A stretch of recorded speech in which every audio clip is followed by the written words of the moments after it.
Le Tamagotchi revient. C'était en 1997. Si vous étiez à l'école, vous avez passé des heures et des heures avec ces petites bêtes venues du Japon. L'objectif, les nourrir, les distraire, les coucher, les autoriser à faire caca et parfois les tuer. À l'époque, près de 40 millions de Tamagotchi ont été vendus dans le monde. Un succès que le fabricant Bandai espère renouveler 20 ans plus tard dans le sillage des toupies Beyblade, des cartes Magic et autres hand spinners. Or, pour garantir le triomphe d'un jouet dans les cours d'école, il faut respecter quelques règles.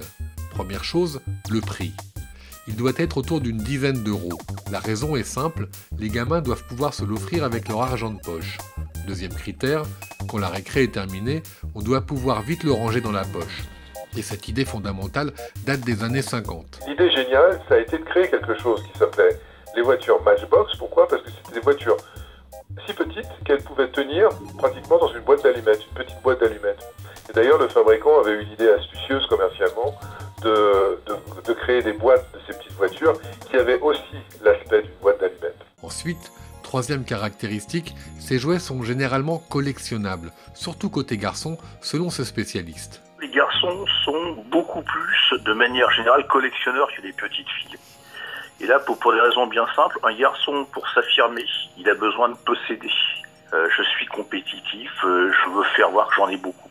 C'est le modèle de la société. Autre point, une simplicité qui permet aux enfants de se l'approprier.